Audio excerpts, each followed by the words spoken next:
Thanks everybody for hopping on. We're going to start just a few minutes after 6.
All right. Thank you, everybody, for joining us today. It's 6 o'clock, and we want to be very prompt. So let's begin.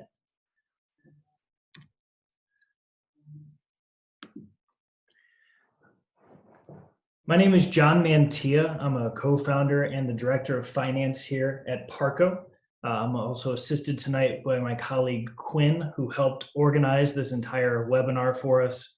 She actually designed the presentation too, and she'll be helping tonight.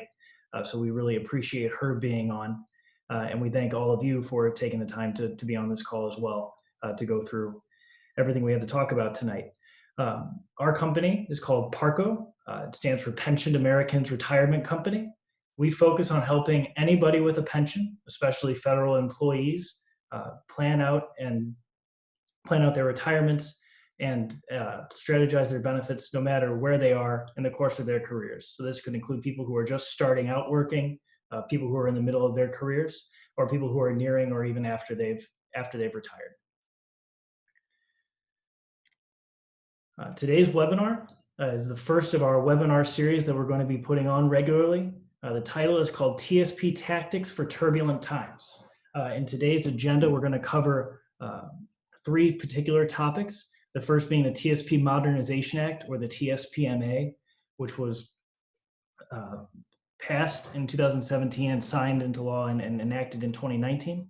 Then the Secure Act, which came into effect at the beginning of this year. And then we're also going to talk about some recent changes, in particular the waiver of RMDs for 2020.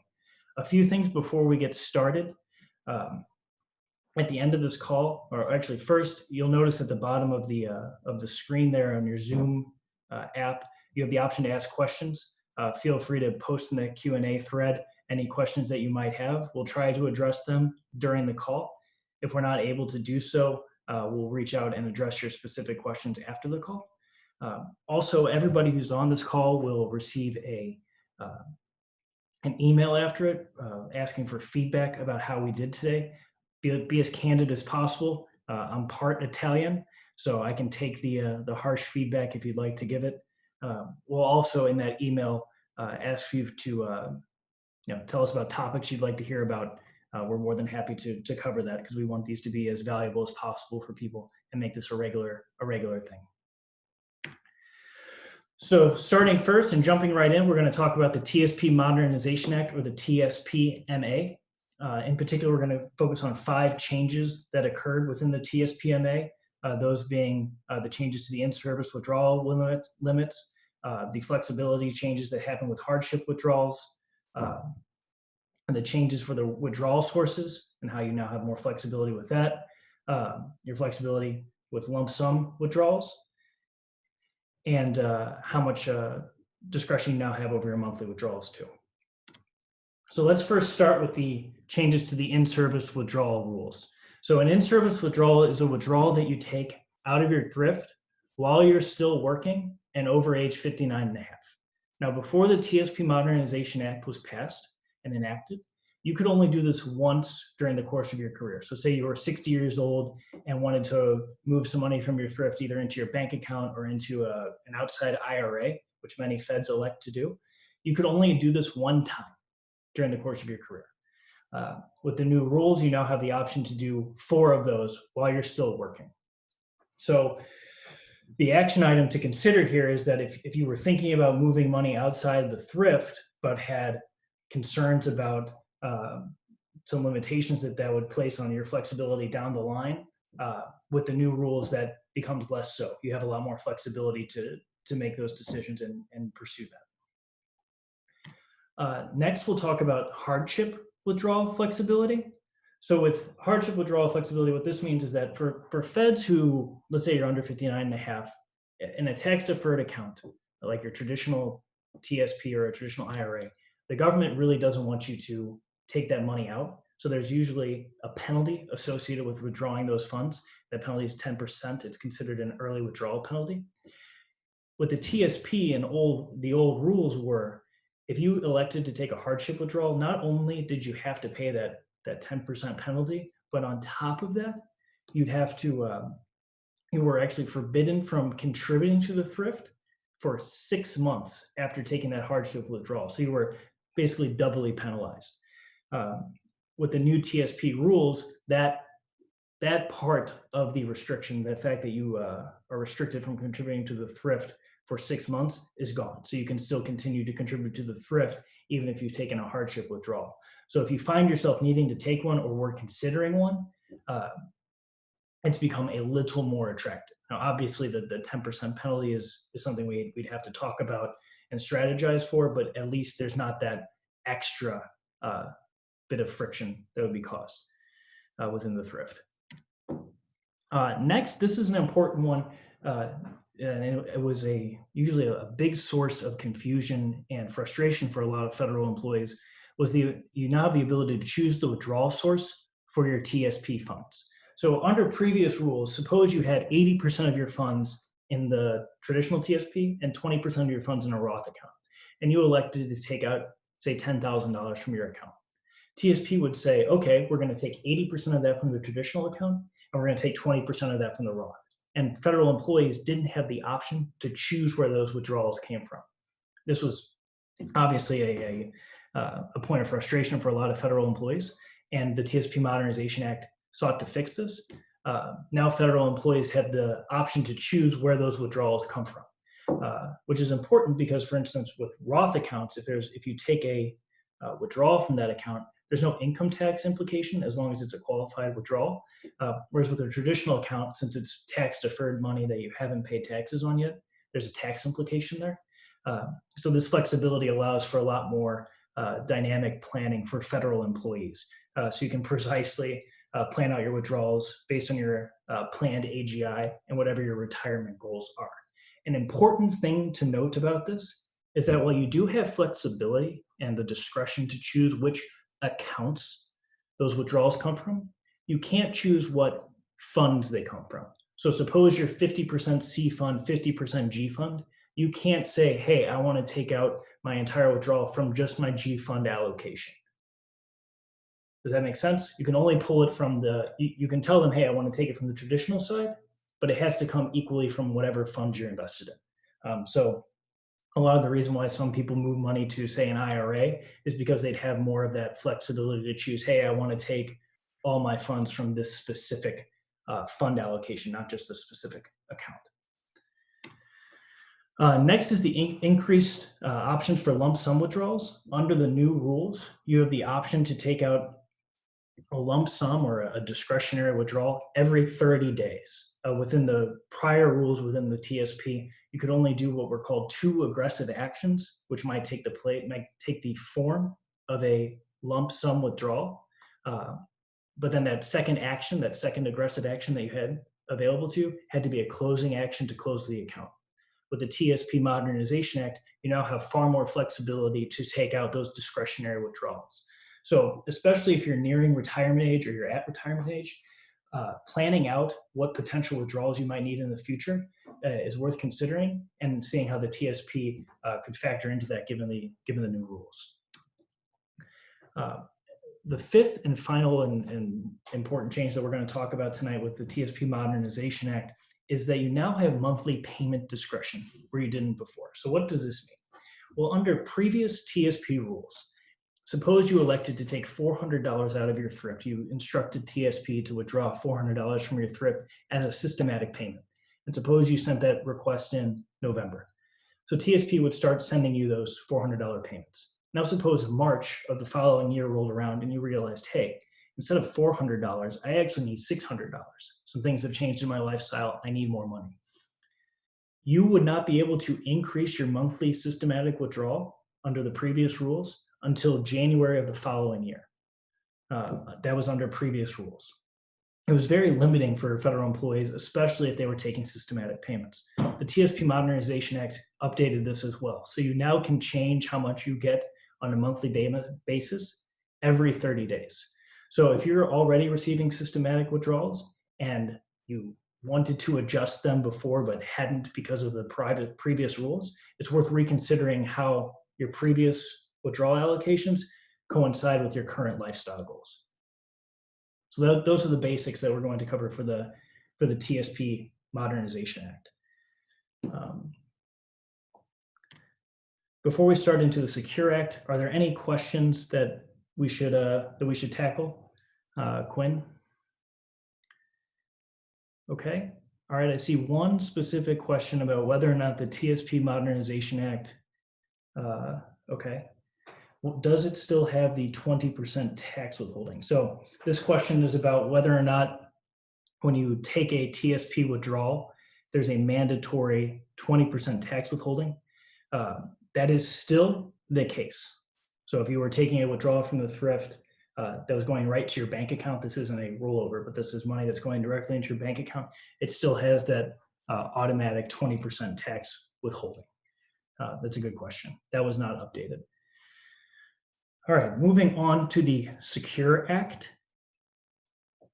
Secure Act was signed into law at the end of 2019 and came into effect at the beginning of 2020. Made 5 important changes that federal employees should consider.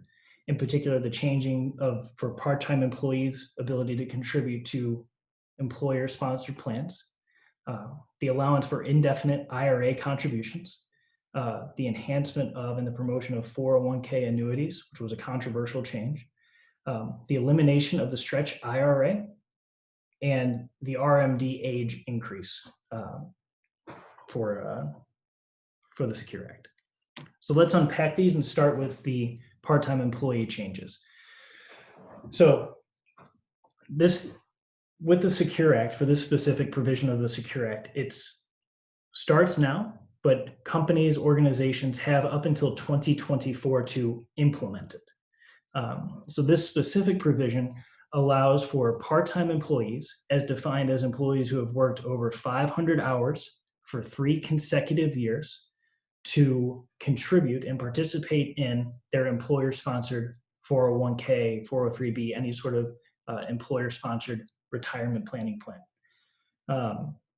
This is an important change, particularly for casual or PTF or part-time employees, because now they can take advantage of their employer's tax-deferred accounts and the tax advantages that come with this.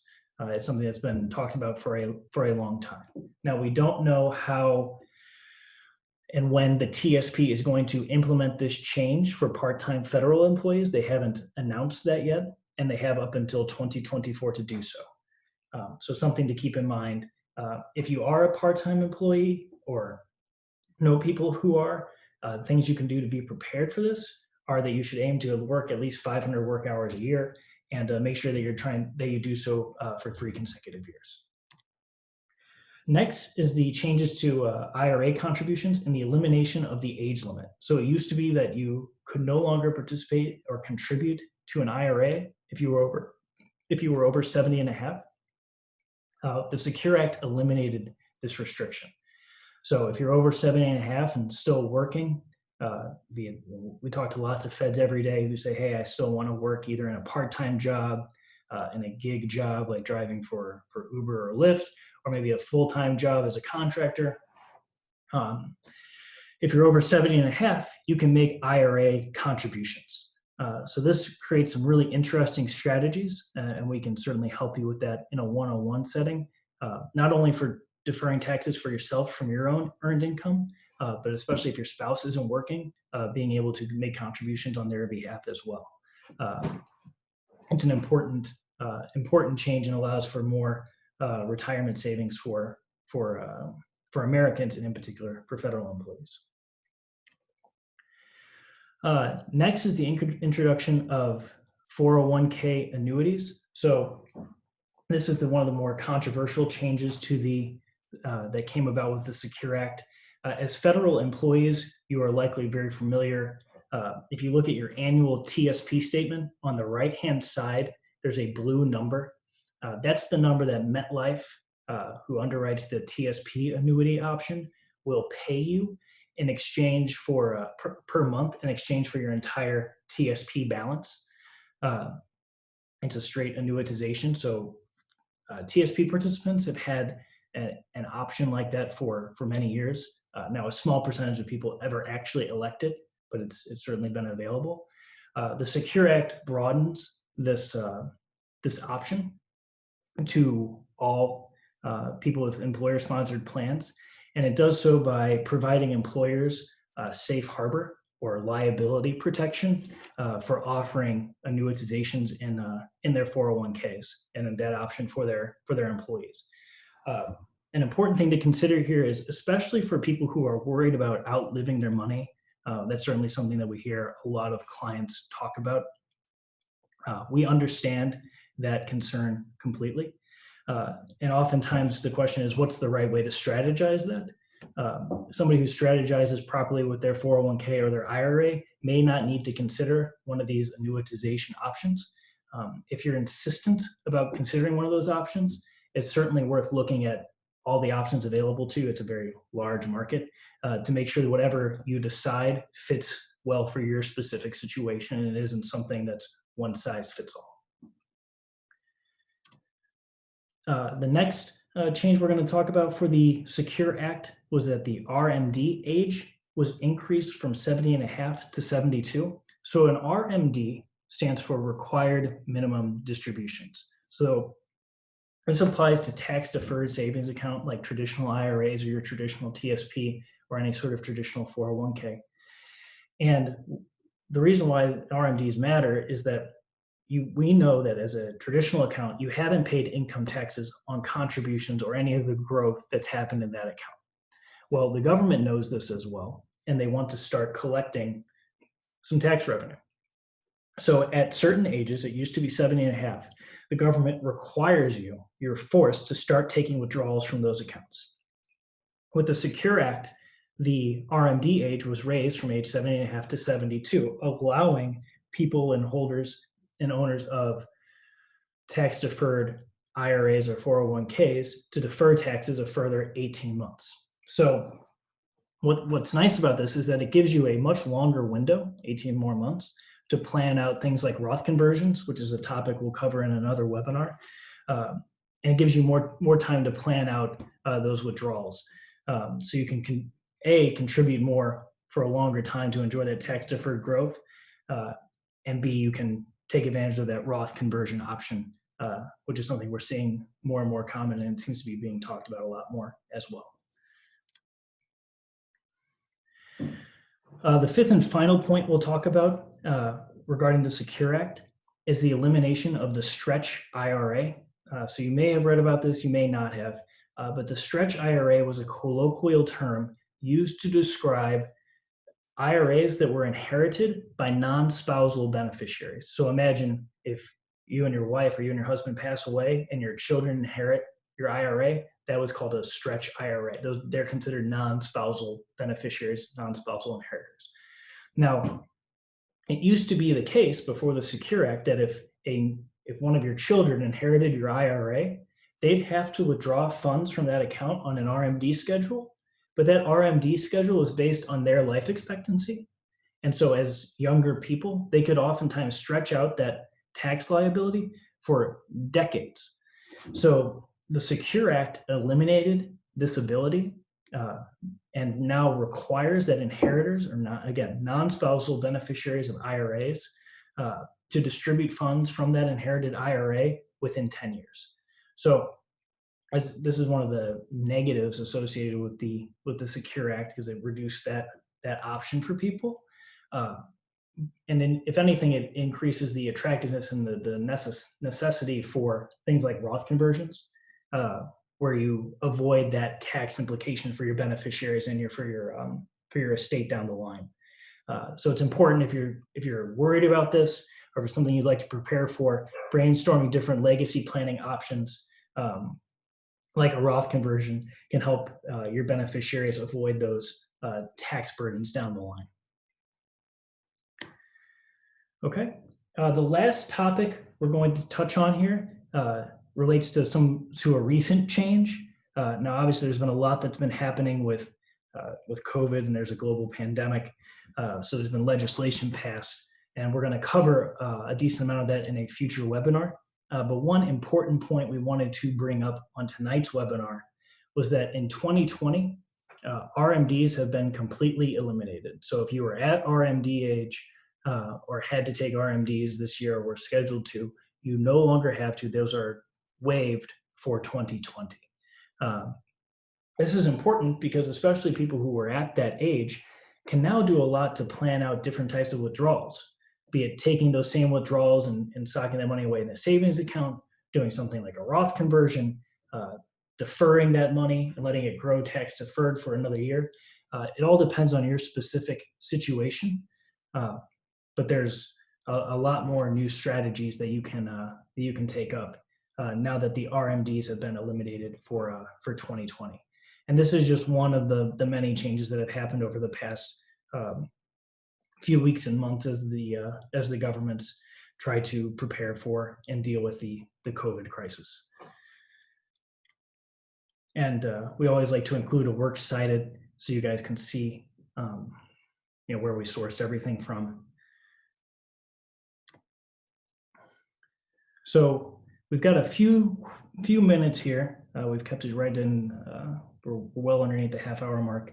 A question that I just got was when part-time employees are allowed to contribute to the thrift. And again, that's back in the Secure Act question. When they're allowed to contribute to the thrift, will they get a TSP match? To our knowledge, no. Nothing has said that part-time employees will have any access to a TSP match. That is only for full-time employees. Now, that could change. The important change is that they will be able to finally participate in the thrift. But at this point, there is no TSP match being offered for those employees.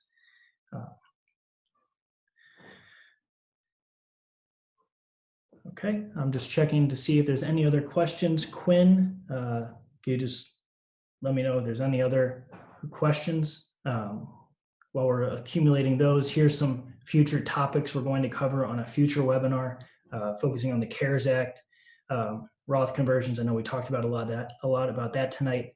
We'll do some sick leave strategies that you can use because it's one of your unique benefits as federal employees.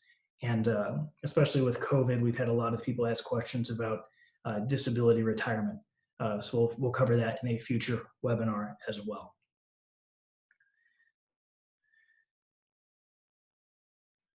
Okay. All right. Well, if there's no more questions tonight, we appreciate you all being on.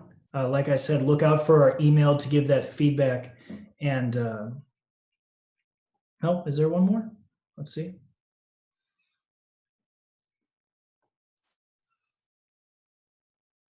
So this is a good question. Can I convert from a TSP to a TSP Roth? So you can move money from a thrift to the TSP Roth. As I recall, that is an exact option. I'll cite that source, and Quinn, if we could get that person's contact info, I just want to make sure we're using the most up-to-date. But I'm really glad this was brought up because with Roths, which we'll cover again in a future webinar, an important thing to remember is that there's a 5-year vesting period for you to access those funds and take advantage of the tax-deferred nature of those accounts.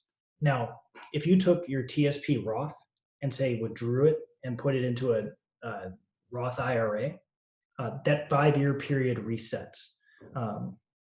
So it's an important thing to note. There's a lot of strategies that go along with it, but that's something to keep in mind. And we'll double check on the conversion from a TSP traditional to a TSP Roth. I don't believe that's an option, but we will double check on that. All right. Well, without anything else, we appreciate everybody being on tonight. You can visit us at goparco.com if you have any specific questions. Like I said earlier, be on the lookout for our email.